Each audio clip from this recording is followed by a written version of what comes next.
Hello, Degens. Welcome to Degenerate Takes NFL Week 4 recap. Hell of a weekend. I'm the Brofect1 AJ. Joining me as always is the man with the numbers, the sportsbook whisperer, college basketball guru, daddy of the diamond, all hail the king of the links, Mr. Noah Engelbretson. And of course, please like, share, and subscribe so we can quit our day jobs and do this full time. But Noah, how the hell you doing, bud?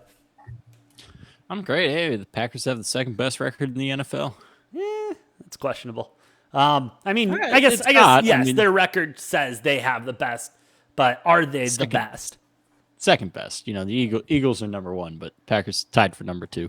We'll get to the Packers and we'll get to the Eagles. We'll get to all of it. Noah, honestly, hell of a week for NFL football. How did you do betting wise? You did pretty solid, didn't you? Yeah, assuming this game holds on, that's on right now. San Francisco wins. We're gonna be 12-6 on the week, which I need after the first 3 weeks of this season. So, yeah, no, I'm with you. I need a good week coming up soon, and I feel like it's coming. But hey, let's dwell on the past a little bit, like some of these teams are going to be during meetings and stuff like that. And let's go ahead and start with Thursday Night Football, Dolphins and Bengals. Obviously, the terrible injury to Tua. Glad he's out of the hospital. Glad he's doing better. We did a whole 10 minutes on that. Go back and watch the first 5 minutes of NFL Week 4 bets and everything like that to see what we have to say about Tua and everything. But to football, this is something where I don't know if the Dolphins looked good and the Dolphins looked bad. They had the injury and then the Bengals just prevailed through, or if the Bengals actually might be a threat again. But I just hate that O-line, Noah. I hate their O-line, and I hate that they don't protect Joe Burrow still. Yeah, it's a valid concern that O-line's still not looking great. This might have been the first decent game they played all season. Yeah. And to be honest, Teddy Bridgewater looked pretty decent when he was in there after Tua went down. So, yeah, I don't know. I'm still not fully sold on the Dolphins. I think they're better than I thought they were going to be, but I'm still not fully sold on them as a contender type of team. The Bengals obviously getting off to a terrible start to the season. Needed to find a win. Needed to get another win here. And they did. And I was big on the Bengals this week against the Dolphins because I was like they do not drop another one here. And they did it. Because they were I was like, they're not falling to 1-3 on the season to start it. It's just not going to happen. They're too good of a team. Yeah. Their Super Bowl hangover definitely lasted shorter than the Rams are. Well, they shouldn't have had a hangover after losing the Super Bowl, but you know what? Maybe they still did a little bit. Looked a little shaky in the first 2 weeks, but they're bouncing back. I think they're going to be a threat. That division, they're right there, right? I mean, what, Cleveland? Is Cleveland 2-2? Yes, sir. Cleveland's 2-2. Everyone's Baltimore's 2-2. 2-2. Is Pittsburgh 2-2 as well? No, Pittsburgh's 1-3. They lost to the Jets this week. 1-3, but they beat the Bengals. Yeah. So that division completely wide open, just like the NFC West right now. So, if you're the Bengals, you started 0-2 and you're tied for first in the division now. Yeah. I mean, not tiebreaker wise, but record wise, yeah, you're still tied for first in the division. And you can't be mad about that. You really can't, especially while your O-line is suspect as hell. The defense is still pretty solid. Joe Burrow can sling the rock like no other. I mean, it's just a matter of time to see if they can figure it out and put the pieces back together to salvage this season. I mean, they're essentially 0-0 right now. You know what I mean? They're 500. So see if they can tack on some more wins, get hot early. Not to mention they have a wide receiving crew that is almost as good as what we got going at U of A with T-Mac, Jacob Cowing, and Springer. Obviously a joke there. Yeah. Nobody come at me for that. Jamar Chase, T. Higgins, and Tyler Boyd, probably the best trio of wide receivers in the NFL. Joe Burrow at quarterback. The Bengals are going to win some games. It's going to happen. Oh, yeah, they're going to win games, and they're going to continue to do so. Noah, let's talk about a team that can't seem to figure out how to lose, even though they try every single week. We're going all the way across the pond to London town. The Vikings going up against the Saints in Tottenham. 28-25. The Saints lost by something I've only ever seen once before, and that is the dreaded double doink. I mean, that was heartbreaking. That was Did that hit home, bro? Did that hit home, bro. I was watching that game. I woke up at halftime, turned it on. I'm sitting there, and I'm like, oh, he's not okay. It's good. Doink. Oh no, it's too low. Oh no. And then I heard the second one. I about started crying. It was bad, but the Saints, I mean, they played fine. I mean, with the Red Rocket under center, I mean, you couldn't expect them to bring the whole house and everything like that. And like we said, weird shit happens in London, and literally the ball didn't bounce in our direction. Yeah, I'm not ready to give up on the Saints being a decent team. I'm not going to give up now. Okay. They're also fine. What are they? They're 1-3, but they're only one game off of the division lead. Something like that, yeah. Yeah, Tampa's 2-2. Carolina's also 1-3. Something. Are they 2-2? Carolina. Atlanta's 2-2. Carolina's either 2-2 or 1-3. Carolina's 1-3. Tampa's 2-2. Saints are 1-3. Division's not looking strong at all. Saints are, they're only a game off, so I'm not shying away from my take on them yet. I think Jameis and these new receivers that he hasn't gotten to throw to because he never got to throw to Michael Thomas because he was injured. Also, Jameis only played 7 games. Yeah. He's never thrown to Jarvis Landry. He's never thrown to Chris Olave. I think if they can start to build some chemistry, second half of the season, the Saints offense might be pretty fucking electric. We'll see, though. I'm staying the course on the Saints. I'm not giving up on them. But, yeah, tough loss. Vikings squeaking by with another narrow victory. They have not looked good since week 1 when they beat the Packers. Yet they're 3-1. Yeah. Just the Vikings for you, I guess. They're going to finish between 1 and 2 games over or under 500 just about every year. So, who knows? We'll see what happens. There's a lot of season left to play. Hell of a lot of season. They're going to be one of those teams where just tread lightly betting on or against them because you don't really know what you're getting every week from them. Oh, yeah. Oh, absolutely. It's just kind of fucking random. They're going to somehow win enough games to squeak into the playoffs and maybe win a game or two. I don't know, but they're not that good, but they're still going to do it. Oh, absolutely. They'll figure it out like they always somehow do. And honestly, all right, no, we're going to switch gears a little bit here because I got a serious question to ask you here. I need you to put on your GM cap real quick, okay? Let's say your Jerry Jones cap real quick, okay? You're sitting there and you see these 2 great quarterbacks, one that you're paying so much fucking money to that you could shit that gold and it would have to go right to Dak Prescott. The other one being this rookie who not rookie, he's a good backup, but he is 4-0 as a starter for them Dallas Cowboys. How about them boys? Noah, I'm going to overreact here completely. I think Jerry Jones needs to start looking for a trade partner. Get rid of Dak. Damn. And he's done this before. Hold on, before anyone says anything, he did the same shit with Tony Romo and Dak Prescott. Dak is going to get the same treatment that Tony Romo got. Jerry Jones is old. He is an old man. He wants to see them win one more Super Bowl, and he will do whatever it takes, whoever he thinks in that moment. That's why he's still GM. So I overreaction. Dak Prescott is not a Cowboy at the end of this season.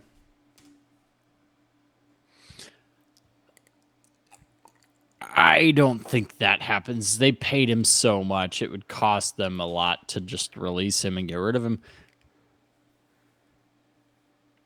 But I don't know. I mean, this defense is legit. I said it after week 1. I was like, I think this defense might be really good, AJ. Yeah. I said, I think this Cowboys defense might be really good.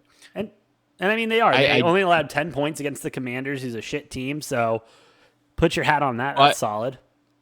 I was going to say I have a change of opinion. I don't think they're really good anymore. I know this Cowboys defense is really good.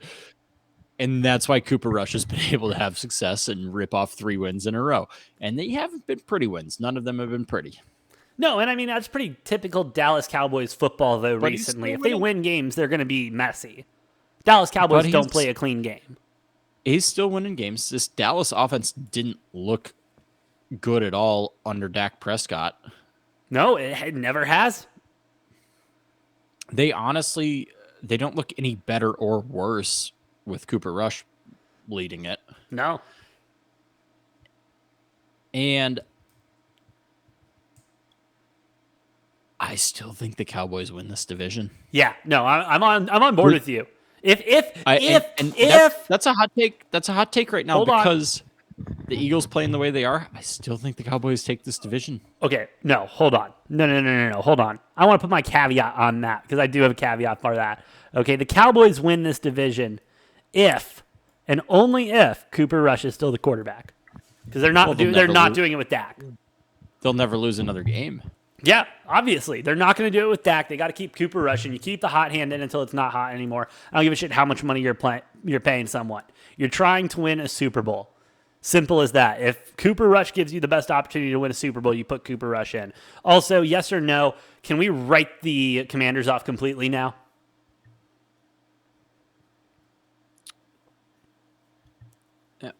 For like the playoffs? Just everything. They're a bad team. Yeah, they're not good. I'm not going to sit here and say they're good because they're not. If you want to write them off, you can. I don't expect anything big out of them, so they're done for me. They're done. All right.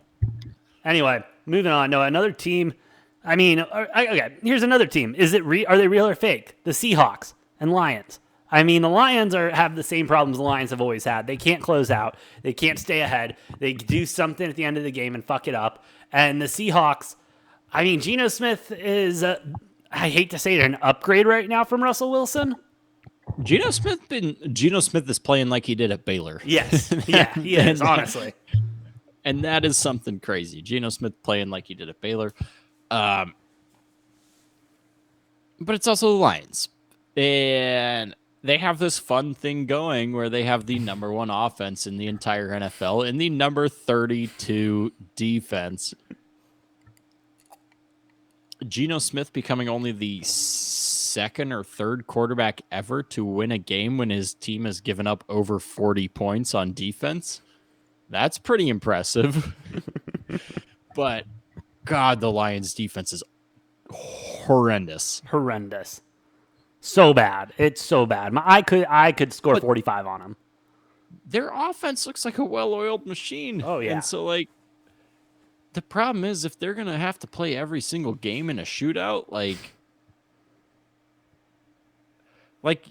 I still think they win 6 or 7 games with that recipe, but, they're not going to be a playoff team. There's no chance you're a playoff team if you're giving up, 35, 40 points a game. That's not going to work. But they're totally capable of putting up 35, 40 points a game themselves. They look like an Oklahoma team, Oh, absolutely. And I mean, we're going to continue to see it. Dan Campbell, though, he's going to keep pushing. I would look for them to maybe make some moves towards the trade deadline, maybe bring on some veteran defensive help. I don't know who right now is on the market off the top of my head, but, anybody would help. Get some guys before the XFL starts, Lions. This defense it's just bad. Yeah.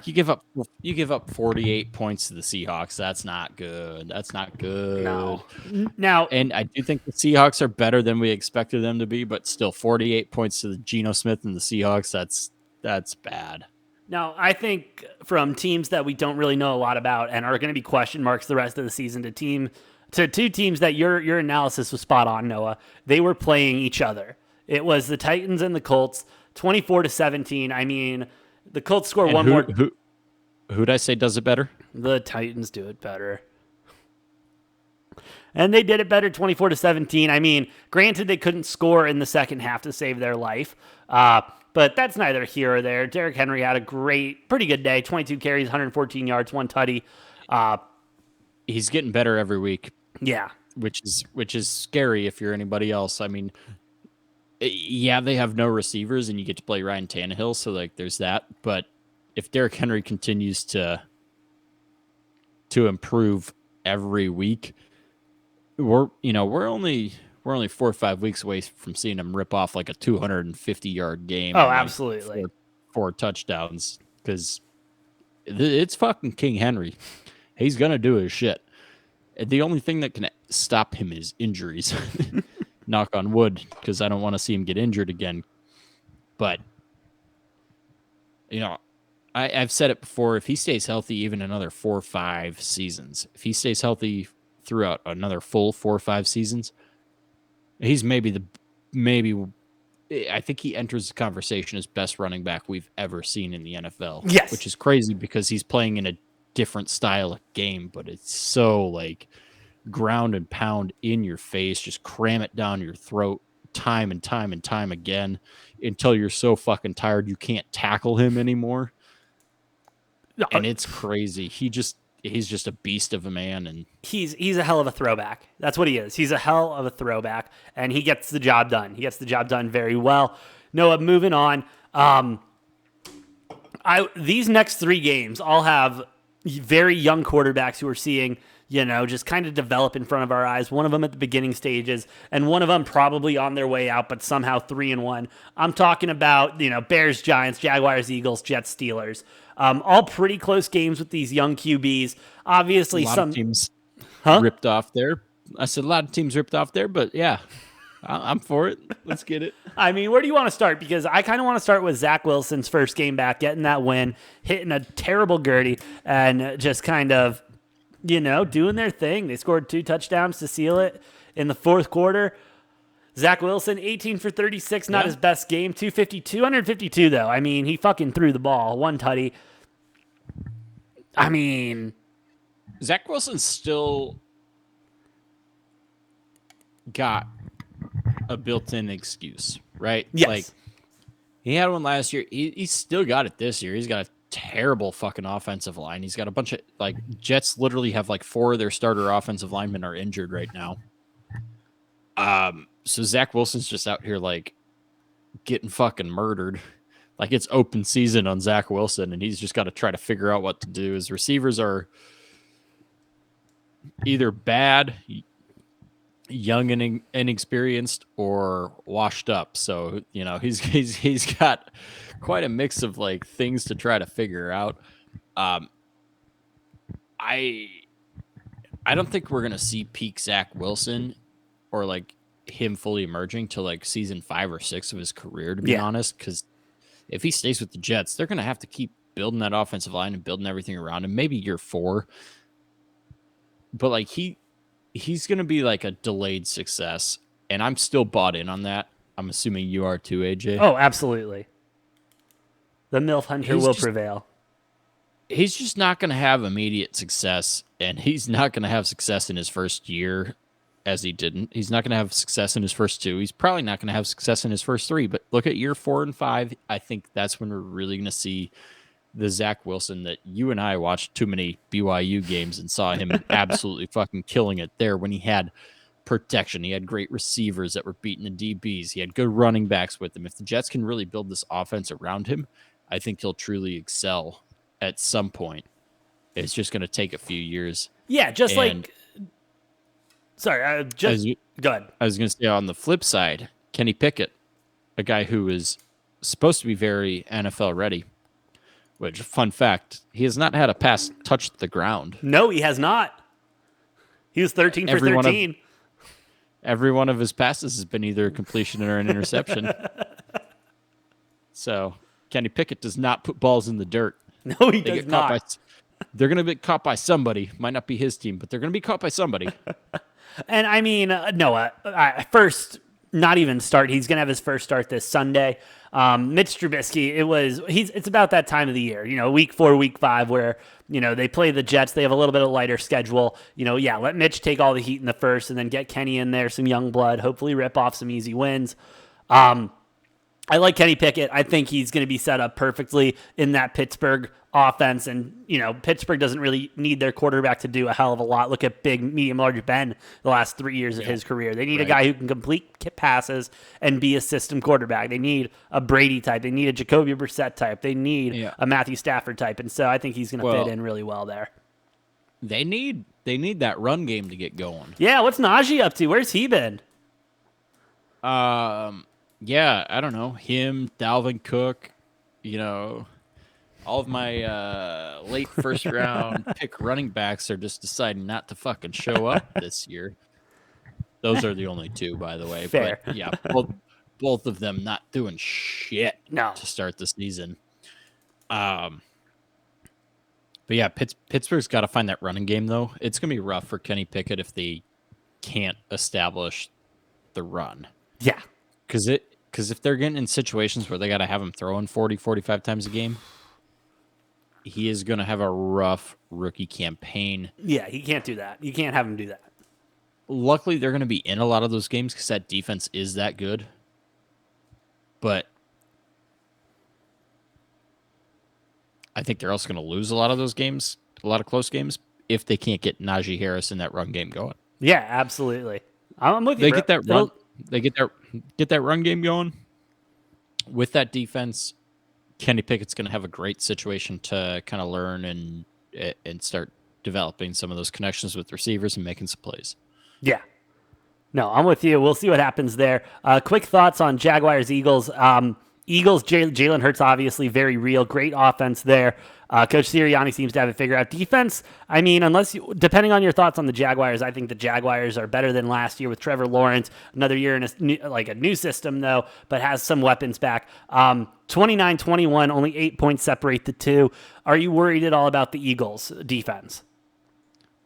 Yes. Their defense. Their offense looks like probably the most well-oiled machine of any offense in the NFL. Yes, very efficient. Very efficient. Jalen Hurts is that guy. Yes, he is the guy. And I was skeptical about him during his rookie year. I mean, he only had, 2 games at the end of his rookie year. I was skeptical of him at the beginning of last year. I started to warm up to him a little bit, and he looks like a different beast in year 3 here. Jalen Hurts is that guy. Yes. He's got absolute weapons at receiver. Miles Sanders, a great running back, and probably the best offensive line in football. So that offense is high octane, high powered. It's going to score a lot of points. Their defense does worry me a little bit. I'm a little worried about their defense. Yeah. I mean, they're giving up too many points, too many yards. I think they're going to win a lot of games in the regular season. Oh, yeah, absolutely. But I don't trust that defense. It's scary. It is. It's a scary thing. And I don't trust it. I really don't. I don't trust it at all, kind of, at this point. And I think, you and I can agree on, whichever side of the Super Bowl we've been on, the winning team has had the better defense of the two, flat out. And right now, I can throw a couple teams out there, but when you get in that top rank, I can't really say their defense is better than a Tampa, better than a Chiefs, better than a Packers, better than, you know what I mean? Well, the interesting thing is, you can look at pass game and all that, but you look at Super Bowl winners, and almost every Super Bowl winning team has had both a top 10 run game and a top 10 defense. So at the end of the day, when you get to the playoffs, you need to be able to play defense and you need to be able to run the ball. Yeah. And if you can do those two things and you have a halfway decent pass game, that's a recipe for winning a Super Bowl. But you need to have a top 10 defense and a top 10 run game. And if you don't have that, then you're screwed. Eagles have a top 10 run game. Yeah. They don't have a top 10 defense. No. We'll see if that can develop, but they strike me as a really good regular season team that's going to flap in the playoffs this year, to be completely honest. Yes. They're going to. That's what I'm seeing from them. Round 1 or round 2? Well, I think they'll win enough games in the regular season.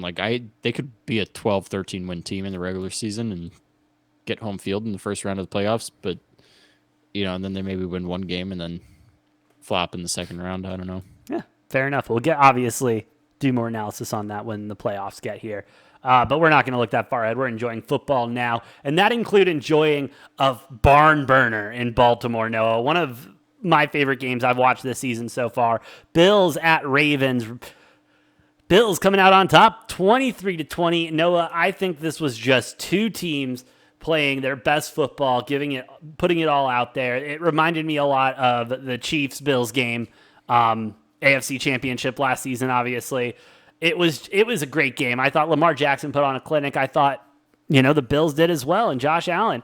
I'm not going to say who's better. I'm not going to say the better team won. I'm not going to say the better team won because I don't know if the better team won. I really don't. It was, kind of iffy circumstances there. I mean, they pulled out the win, though. The Bills pulled out the win. They're 3-1, and they're looking damn good still. Yeah, they are. But the same thing that's been lingering for the Bills for the last 2-3 years, I think is going to somehow find a way to bite them in the ass again. And it's the fact that they can't run the fucking football. No, they can't. No matter what they try. They have zero run game. And obviously Devin Singletary, very involved in this game. Very big factor in running back screens and pass plays. They do not hand the ball off and run the ball well. It's not a recipe for success. They're going to get themselves stuck in some shootout game again against, Kansas City or a Baltimore or something like that. Or maybe they even play like Tennessee in the playoffs and Derrick Henry's just cramming the ball down their throat and they can't, their defense is so tired and they can't match it because they can't match tempo because they can't run the ball and set tempo there. Like, I do think the Bills are probably the best team in the NFL through and through, but this is going to be the reason they don't make it. They don't win a Super Bowl and they don't even make it to the Super Bowl is because they're too one-dimensional. Way too one-dimensional. They just can't. On offense. They can't do it that way. Great defense, great offense, but their offense is predictable and undimensional, or one-dimensional, and it'll be, again, something that's totally fine for the regular season. They're going to win a lot of games, but come playoff time, somebody's going to they're going to run into somebody with a good game plan for that, and I don't see them as a Super Bowl team. I see them as a really good team. Yeah. Yeah. They're good. That's about it. Damn. Well, moving on to the afternoon slate, Noah, let's get into it. Chargers, Texans, I don't want to spend a lot of time on this game. I mean, Chargers, Justin Herbert, even hurt, he can slice and dice a defense that isn't up to par. He was 27 for 39, 340 yards, 2 touchdowns. I mean, hell of a fucking game. But, I mean, the Texans, they're not... they're bad. They're not that bad. They're not that bad, though. I'm not saying they're dog shit. You know what I mean? They're definitely not dog shit. They're just not good. They'll pick up a win soon enough. Yeah, it's coming. Yeah. I still think the Texans are getting shit on way more than they should. I've said this for 3 straight weeks, and I'm holding by it. Because, they're not giving me a reason not to. Right? They tie the Colts week 1. They have a 1-score game in Denver at the Broncos. They lose by a field goal in Chicago to the Bears, which I think they should have probably won that one, but yes. Whatever. And then they lose by 10 points to the Chargers. Like, whatever, right? Chargers are the better team. They should win that game. I still think the Texans win like 4 or 5 games this year. Yeah. I'm not too worried about them. If you're a Texans fan, I still think you win 4 to 5 games. I know that's not something to completely strive for, but the Texans are not going to be the worst team in the NFL this year. No. They're not. Oh, God, no. Davis Mills is good enough. They have enough good things going that they will win 4 or 5, maybe even 6 games. Yeah, absolutely. Texans will be fine. Next year will be better. Mark my words. Next year will be better, though. Mark my words. They're going to play spoiler to somebody. They're going to have. One if not 2 big upset wins this season. Most definitely. Most definitely. They're going to be that team this year. They're going to be like the Jaguars were last year. Mm-hmm. Shout out Colts. They're gonna have one or two big upsets that are gonna like ruin team seasons. All right, Noah. I guess we're gonna talk about it now. This one's hard for me to talk about because I got some mixed feelings. All right. Cardinals going to Carolina. Carolina, a team that has had our number for a long time. Cam Newton came back and played his first snap in forever and after he left New England and looked like he was in peak form, looked like he was a superstar again. Obviously, that turned out not to be true. It was just against the Cardinals. But it's just been rough for the Cardinals in Carolina with Carolina there. But finally breaking the streak, 26-16. Kyler Murray, 23-32, 207 yards, 2 touchdowns.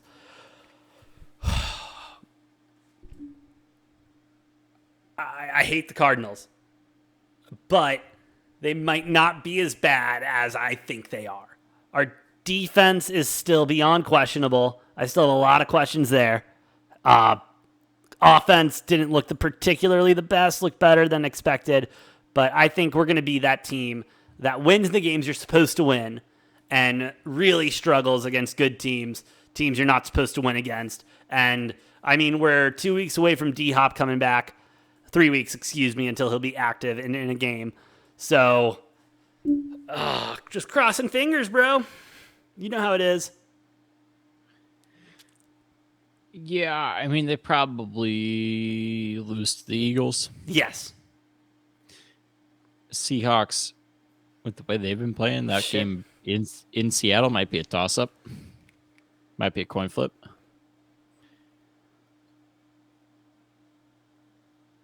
God, the Cardinals have a tough-ass fucking schedule. I didn't realize. Oh, yeah, that's rough. Oh, God, they have a really tough schedule this year. It'll help getting D-Hop back. Honest to God, though,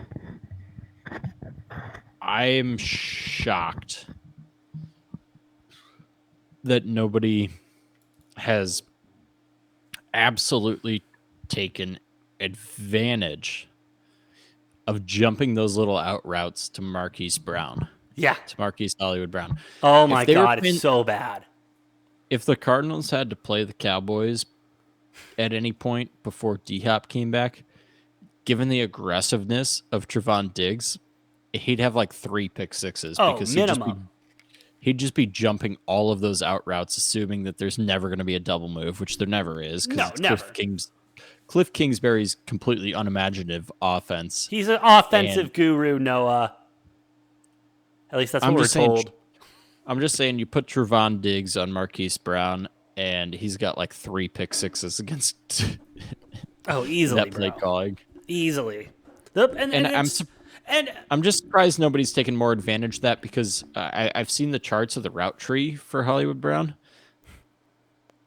and it's all the same. Yeah, it's all the same, and he's racking up catches and yards, but it's all in the same like 3 or 4 fucking routes. And that's it's not good. The play, and that's where I'm starting to like kind of sleep on a little bit more after watching Kyler Murray, ball out in the last 2 second halves of the game. I think he, needs to have his bottle at halftime because that's why he's not playing well in, the first half ever, or, the fact that we can't score any points in the first quarter in any game. But I'm starting to kind of live there, that it's more on Cliff Kingsbury making the play calls and just not being good at it than it is Kyler Murray's fault. I mean, Kyler's hands are kind of tied. I mean, Cliff's just he's so unimaginative with his offensive play calling, and we'll see, because the Cardinals aren't getting off to like a hot start like Cliff Kingsbury usually does. Like he usually comes out like swinging. Yeah. I mean, you even go back to his college days. Oh, yeah. Like he came out with like a hot record the first half of the season and then like absolutely blew it away the second half of the season. And that's happened every single year with the Cardinals that he's been there too. So yeah, and it's going to continue to happen. It's going to continue to happen. I mean, hopefully it's reverse Cliff Kingsbury this year and we get hot at the back end, but Not going to happen. If the first half isn't hot, then the back end's going to be really rough. We'll see what happens when we get D-Hop back. Noah, let's move on to a game that I think might be a little hard for you to talk about now, which is so relieving because every game I talk about my teams is hard to talk about. That being the Patriots going to Lambeau Field. Packers squeezing out a victory, 27-24 in Lambeau. Rodgers 21-35, 251 and 2 touchdowns. And just because I can, I'm going to tell you that Bailey Zappi was 10 for 15, 99 yards, and 1 touchdown after Brian Hoyer went into concussion protocol. Hope he's doing better. But, I mean, y'all didn't really play well. No, we played like shit. Yeah, dog shit. You looked like the Bears for a little bit. And still won the game. And I think that's all I need to say about this, AJ, is... In OT. You guys couldn't get it done regulation. We're that at least. No, I know. But all I'm saying is we played a shitty game and still won. Yeah, damn. That means you guys are really good when you guys are good. But will you guys ever, but like, can you guys get there? You guys haven't been able to get there yet. I haven't seen the back-to-back MVP Rodgers. I haven't seen this Romeo Dobbs I was promised. I haven't seen this from the Packers. What do you mean? Okay, so... Just because you brought up Romeo Dobbs, so he had that really, really tough long touchdown catch that would have sealed the game. Ball comes a little bit loose as he comes down to the ground. Now, if one of his knees had hit the ground before his elbow hit the ground and the ball came loose, then that's a catch based on NFL catch rules. Yes. Because then whatever. So he almost had a 100-yard, 5 or 6 reception game, 7 reception, 2 touchdowns. You can't talk shit about Romeo Dobbs. Yeah, he missed that one. He fumbled the ball, which I do blame Aaron Rodgers for the fumble because Aaron threw that ball so far in front of him.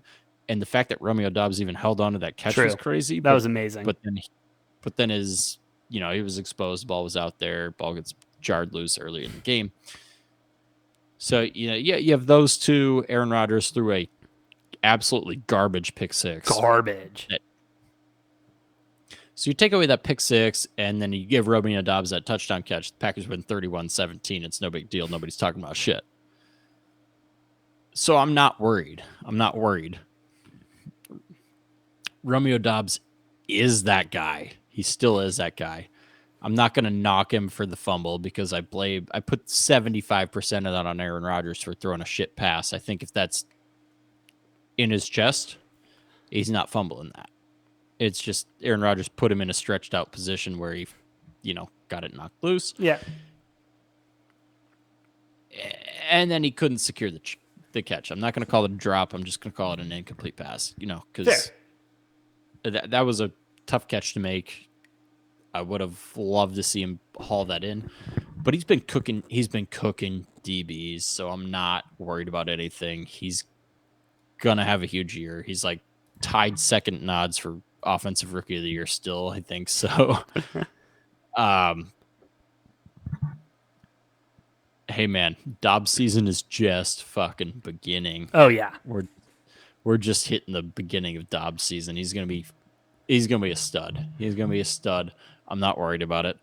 And hey, a win's a win. We played shitty. We played shitty and still escaped with a win, so I'm happy. Fair. I'll give you that, Noah. I can barely say that about my team, so I'll give you that. We brought our C game and we still won. So oh man, do you think we have a quarterback controversy in New England? No. Fair enough. Noah, let's talk. Unless you're talking about for second string quarterback, because I do think Zappi might beat out Hoyer. I think he might be their backup now. Yeah. No, that's no question about it. No question about it whatsoever. Can we just talk about how he looks strikingly similar to Mac Jones? Dude, the best comment I saw was Zappi looks like if Netflix was to do a biopic about Alabama quarterbacks. and he was going to play back Mac Jones. I just want to acknowledge the fact that they look so damn similar. Hey, and it could be a conversation. We find out whether he's a Walmart, Mac Jones, or if he's like a Escalade Mac Jones. He's a young kid. We'll see what happens. Belichick, Belichick, especially if he has two young quarterbacks, he's not paying a shit ton of money. I promise you we go into camp next year with the competition. Oh, yeah, Belichick doesn't care. No, Belichick don't give a shit. He's a honey badger. Oh, man, let's move on to a very dangerous game, Noah.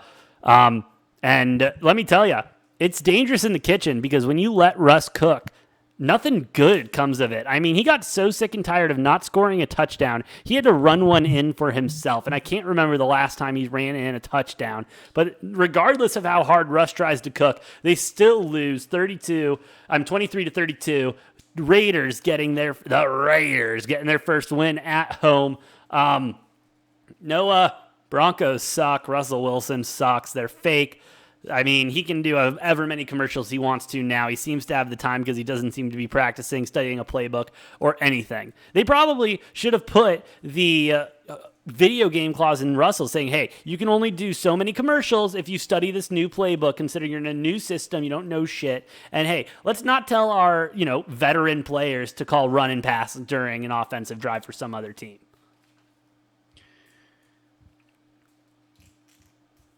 Yeah. Yeah. I'm going to say something here. Go ahead. And I will see. I might get a little flack for it. But maybe don't hire your head coach as an offensive coordinator who didn't even call the offensive plays. I know he came from the Packers, but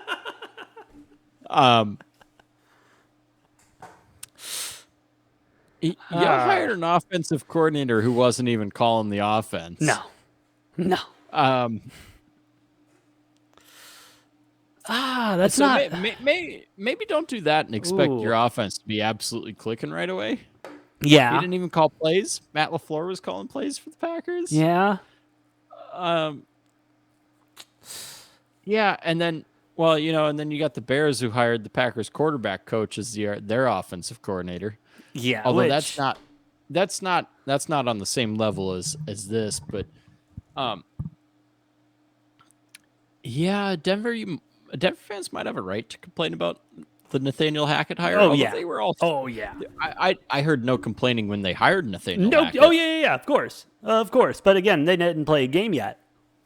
But yeah, hindsight's 2020, and now they're like, oh wait, shit, maybe hiring an offensive coordinator who never fucking called plays was a bad idea. And I think he was a great offensive coordinator in his role when he was with the Packers. I'm not gonna lie about that, but LaFleur been calling the plays, so yeah. Maybe we'll see. Maybe Denver will figure it out. Maybe they won't. I don't know. Their offense looks dismal. That's a polite way to say they look like dog shit. Russell Wilson. Funny how these guys were like. There were people picking Denver to win this division. Bro, everybody was like, oh, Denver just needs a quarterback. That's all they need. They need a quarterback, and they got a quarterback. Yes, by definition, Russell Wilson is a person who throws a football in the NFL, so that would make him a quarterback. But he isn't an elite quarterback. He's never been an elite quarterback. That's why he's been rotting away in Seattle for all these years. He's been mediocre at best, and finally, he's out of the NFC West, and everyone can see it for the world, finally, because he's in primetime games more, because it's the AFC West, but just wait. We're going to get halfway through the season, and they're going to start flexing those games out of primetime if the Denver has any. Did you see his Subway commercial? It's so disturbing. It is so disturbing.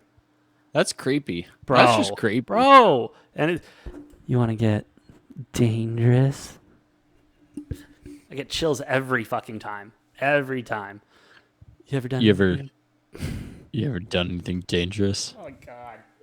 It's so bad. Be careful. It's spicy. Woo. Broncos country. Let's ride. Oh my God, they ain't riding. They ain't riding anywhere anytime soon. I promise you that. Whew. But Noah, let's move on to Sunday Night Football, a game that somehow was exciting, and you thought maybe you had a comeback coming, but in reality, it was past Brady's bedtime. We have to remember this from last season when he played in primetime games. He was too tired. He had to get to bed so he could wake up for the early bird special the next day. Yeah, what was he, like 1-4 in primetime last season? Oh, something abysmal like that. Yeah, absolutely.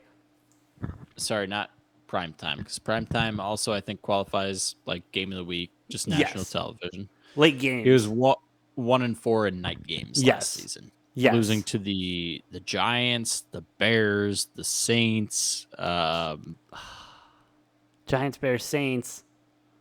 He won one. And then he might have lost to like a playoff team, but I don't know. Not good though. Not good though. Like three losses to non-playoff teams. And when you have the Chiefs offense just running on all cylinders, I mean, it's hard to play catch up. And especially when your wide receivers, they might be in, but they're dinged up. They're not looking the best. And that offense honestly just looks sloppy. It's one of the sloppier Brady offenses I've seen in a while. Too many penalties and the guys just not being where they're supposed to be. I mean, Brady was 39-52. 39-52. The man threw for 52 times. He threw more than his age. I mean, you're playing from behind against this Chiefs offense. You have to. This offense also had their best showing so far this year. Yes. Obviously, Chris Godwin back, Julio Jones somewhat back in the lineup, but only had I think one catch for 7 yards, so not a factor. Mike Evans having a huge fucking game. This offense is gonna be better now with Godwin back. And AJ, I was saying at the beginning of the season, I said they're gonna struggle. I said I wouldn't be surprised if the Bucs were 1-3 through 4 games. They very well could be if that Saints game went differently. Yeah. But they're 2-2. Yes. They're 2-2. They're gonna be fine. That offensive line still is a point of concern. But with Chris Godwin back, with Mike Evans there, you get Russell Gage in there. Little Julio Jones is a like 4th receiving option. This offense is still going to be pretty good. And they had a decent game. Tom Brady had a decent game. The Chiefs were just better.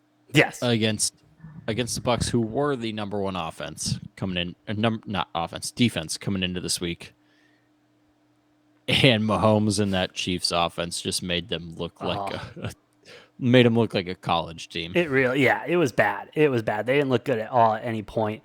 I mean, but shit, the Chiefs are all the way back. I mean, they might have started off a little slow, some question marks here and there, but I mean, Noah, I got full confidence back in them. Do you now? More than the Bills? More than the Chargers? Yes, more than the Chargers. Okay, because I know you were big on the Chargers coming into the season, and I said I remember I've been fully stubborn on the fact that I'm like, this is the Chiefs division until they lose it. I know. Until they lose it, I'm not backing off of them. And I was like, due to injuries, I may have to change my Super Bowl pick and everything like that, but they had plus money. They had plus money this year to win the division. I know. It was like plus 225 too. Disrespectful. I know. I mean, all right. This is the Chiefs division. All right. This is always the Chiefs division. As long as Andy Reid and Patrick Mahomes are there, it's the Chiefs division to lose. Yeah, it is at this point. And they're going to hold on to that with the stranglehold while they have Patrick Mahomes, for the next 8 years or whatever it is. But moving on, Noah, to the Monday night game, finished up with the NFC West, a.k.a. the most mediocre division in all of sports. Rams losing to the 49ers 9-24. Kyle Shanahan reminding Sean McVay who his daddy is. And, yeah, I mean, Jimmy G, porn star Jimmy. I mean, what a guy. What a guy. Not the best performance, honestly. He wasn't that impressive. He went 16 for 27, 239 with 1 touchdown, while Matthew Stafford goes 32 for 48, 254 yards with 1 interception. It was a weird game, Noah. The Rams, when they got into the red zone, just stalled out. Whatever they tried to do, they stalled out, and then something couldn't get a touchdown. No, they couldn't to save their life. It was unbelievable. And then something happening, leading to a fighting within the team, and then Jalen Ramsey being a little bitch to Ayuk. I mean, what do we really make of this game, and what do we make of these two teams, Noah? Well, like I said, 4 to 5 weeks for the Rams on their Super Bowl hangover. They're going to figure it out. They got in the red zone 4 times, kicked 3 field goals, and turned the ball over on downs once. So they had no problem moving the ball. No problem moving the ball. They just couldn't get it in. No. And here's my biggest takeaway is that the 49ers have the best defense in the entire NFL. Oh, yeah. It's scary. I'm not worried about their offense at all. Jimmy G and he's going to do the same thing that he always does. He's going to coast to a bunch of wins and make a little playoff run because their defense is so fucking goddamn good. So good. And their special teams is a tight run ship as well. Their offense doesn't really scare me that much. It's nothing crazy. They're still going to end up losing 5 or 6 games this year. They're going to make the playoffs in a wild card spot. And then they're going to be an annoying-ass team to play in the playoffs because they just run a tight ship on defense and, like, all that other shit. So, I don't know. I was saying all offseason, Jimmy Garoppolo is going to be running this team by week 5 or 6. Yeah. I didn't anticipate that happening by injury, but, I mean, he takes his team to a 10, 11, 12 win record. Yeah. Easy. He's got to get paid. They got to pay him. And then San Francisco has to deal with, okay, well, do we go back to Trey Lance or do we stick with Jimmy? And if they do move on from Jimmy, he's definitely this offseason getting paid by somebody. Oh, he's going to be the next Panthers success story. Yep. He might go to the Panthers. And then, they'll have a new coach, though, by then. They're going to have a new coach by week 12. But the Rams don't look particularly great, though. No, I don't know. No. Definitely the hangover. We'll see what they do next week against the Cowboys. That'll be a fun game. We'll see who's starting there. That's going to be, I think, the big component for the Cowboys. But Stafford has more interceptions than touchdowns this season, so... I'm sorry, is he playing for the Lions again? Well, and let's not forget that he was tied first with Trevor Lawrence last year in interceptions. True, very true. Now they won a Super Bowl, so that's going to get overlooked that he threw 17 interceptions last season. Yes, yeah, that'll definitely get overlooked. But Stafford what's he at? 7 through 4 games? I believe so. That sounds right. Either 6 or 7 through 4 games. I think he's at 6. He's at 6. So Stafford 4 touchdown passes and 6 interceptions through 4 games this season. Unbelievable. If it continues past the next week or two, it's not a Super Bowl hangover, and we might need to be nervous. That elbow injury might be a factor. Yeah, I mean, which is not getting talked about a lot, but. No, because no one's bringing it up because he isn't on the injured reserve ever. And so, I mean, he's not on the injury report ever. So why would it get talked about? No one's going to think about it if it's, not a quote unquote factor. Yeah. Well, through 4 games, he's got 4 touchdowns and 6 interceptions. So, well, we'll see. Might be something to keep an eye on. Well, we'll see if they figure it out. Noah, obviously, we will be back later this week with our NFL Week 5 bets, locks, and predictions. But Noah, you got anything else to say while we wrap up this Week 4 of NFL football? Go Pack, go, baby. Yep, I wish I could say the same about any of my teams. But hey, Cardinals, let's just be mid this year at least. Bears top 5 draft pick, please. Give me that top 5. Anyway, with that being said, thank you so much for listening and watching. Please like, share, and subscribe down below. Hit the link tree, follow us on the socials, and stay up to date on all things Degenerate. Don't miss anything. We got a big week coming up. With that being said, I've been the Brofect1 AJ. That's been the Money Train Noah, and we'll see you next time on Degenerate Takes.